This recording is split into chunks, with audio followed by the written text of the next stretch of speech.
Finally Christmas চলেই এলো। ক্রিসমাসে candle is super important, but designer candle is too expensive outside. তাই আমি আপনাদের খুব ইজিলি বাড়িতেই কীভাবে ক্যান্ডেল তৈরি করতে হয় সেটা শেখাবো। আপনারা এতক্ষণে বুঝেই গেছেন আজ আমি ক্রিসমাস স্পেশাল স্যান্টা ক্যান্ডেল বানিয়ে দেখাচ্ছি। প্রসেসটা তো আপনারা দেখতেই পাচ্ছেন, আমি সেটা নিয়ে আর কিছু বলছি না। বাট আমি এই ক্যান্ডেলটা তৈরি করতে আপনাদের যা যা ইনগ্রিডিয়েন্টস লাগবে সেটা নিয়ে একটু কথা বলতে চাই।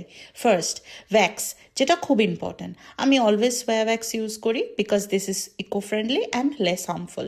বাট আপনারা যদি সেটা কিনতে না চান, no problem, I have another cost effective solution for you. আপনাদের বাড়িতে এদিক ওদিক অনেক সময় পুরোনো ক্যান্ডেল পড়ে থাকে, সেটাই ইউজ করে ফেলুন। সেকেন্ড, স্যান্টামোল, এটাই একমাত্র একটা জিনিস যেটা ইউ হ্যাভ টু বাই।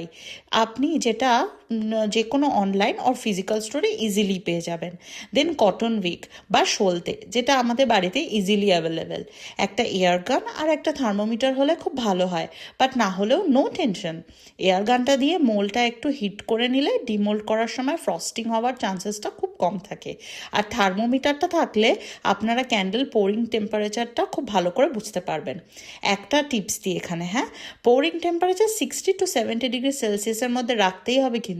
ব্যাস, এইবার আমার এই প্রসেসটা ফলো করে বানিয়ে ফেলুন নিজের কস্ট এফেক্টিভ স্যান্টা ক্যান্ডেল। এখানে আপনারা কালার এবং ফ্রেগরেন্স ইউজ করতে পারেন।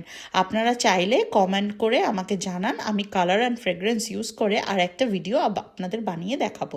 আজ টাটা।